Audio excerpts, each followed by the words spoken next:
Kita sampai di sesi terakhir di Rakyat Bersuara. Saya janji untuk memberikan kesempatan pada Cak Islah, bukan Gus Islah ya, nggak mau disebut Gus. Nggak mau. Silakan Cak. Sekalian closing statement ya. Ya, terima kasih. Jadi saya tuh melihat, saya kebetulan belajar tentang sejarah Islam dari masa ke masa, mulai dari zaman pra-Islam sebenarnya. Saya belajar dan fokus di situ. Kalau kita melihat bagaimana kebangkitan Islam after the Prophet era ya, setelah masa Rasulullah wafat, memang kemudian terjadi pemilahan-pemilahan dari masa-masa itu.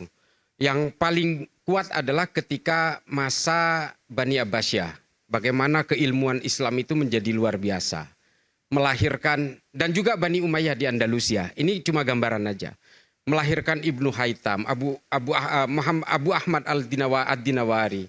Melahirkan Ibrahim Al-Mausili, melahirkan Al-Kindi, Al-Farabi, Al-Ghazali, Ibnu Rushd dan seterusnya.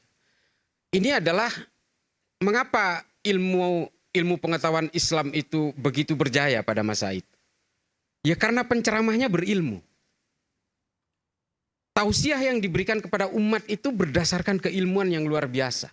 Lalu melahirkan beberapa tokoh-tokoh akhirnya seperti Ibnu Khaldun, Ibnu Batutah dan seterusnya. Ini kan menjadi sangat luar biasa. Dan kemudian Islam mengalami dekadensi dari keilmuan ketika apa? Ketika penceramahnya itu sudah berceramah soal politik terus.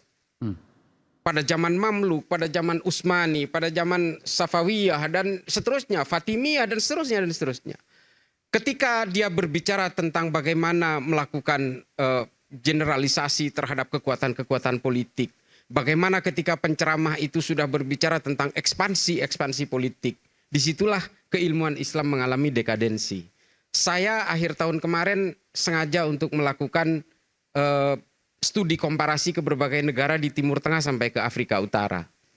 Karena saya betul-betul concern ketika mendengar kabar bahwa banyak sekali generasi muda Islam di Timur Tengah dan Afrika Utara itu menjadi ateis.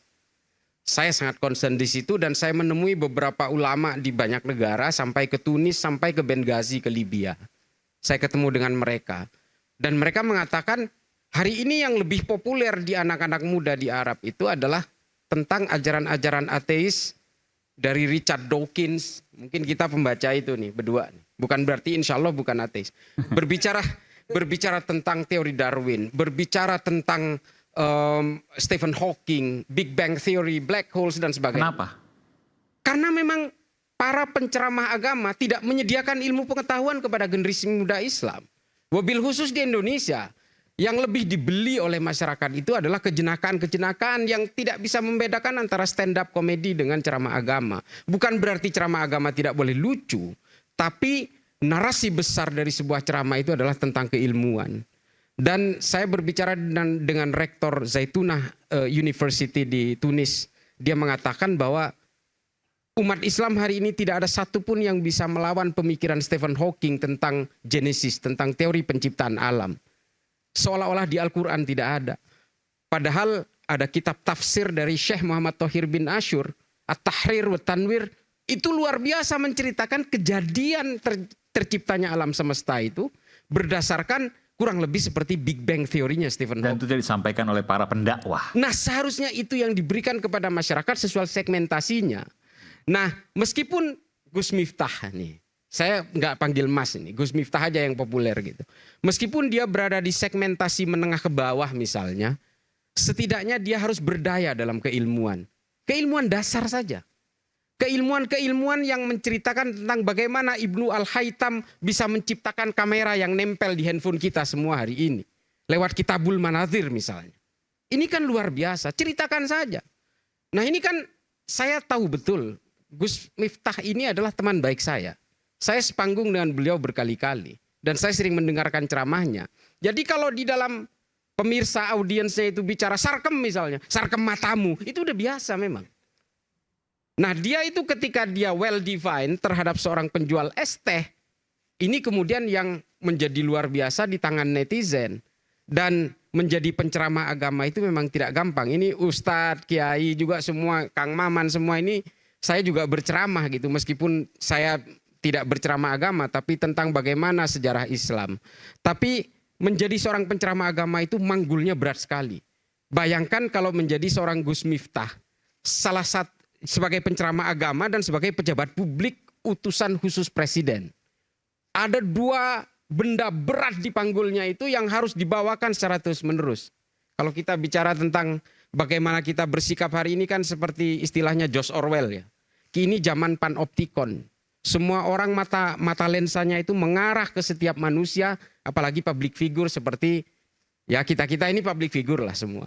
Ini kan kita bisa dilihat kesehariannya oleh orang banyak. Nah, artinya kesimpulan terakhir saya, kalau kita ingin mencerdaskan umat Islam hari ini, ya berikan umat Islam ini adalah dengan ilmu pengetahuan. Oke lah, berikan kejenakaan itu, tapi porsinya jangan mendominasi setiap ceramah. Ini nggak mendidik, dekadensi yang terjadi. Hari ini kita betul-betul menjadi sampah. Betul-betul menjadi sampah. Umat Islam ini bisa ngapain sih? Nggak ada. Kalau kita mau bandingin dengan Huawei misalnya yang sudah menciptakan prototipe handphone kira-kira nanti 20 tahun ke depan. Nah, kita kan masih sibuk dengan tukar tambah handphone di counter-counter itu.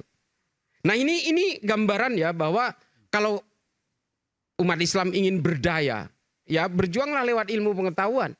Jangan lagi bicara soal politik, pragmatisme politik, dan seterusnya dan seterusnya. Itu hanya akan membuat dekadensi. Nah itu yang ingin saya sampaikan. Cobalah kita memahami menjadi seorang Gus Miftah. Kalau kemudian Gus Miftah terjebak ke dalam situasi yang offside seperti ini, ya udah ini insya Allah ini menjadi teguran dari Allah untuk mengingat supaya Gus Miftah jangan jumawa lah.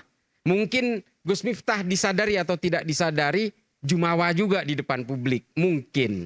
Nah inilah Allah masih untung memberikan hikmah ya pengingat-pengingat seperti ini kepada Gus Miftah supaya dia itu rodok leren gitu. Menjadi agak pelan gitu. Saya kira itu saja. Makasih.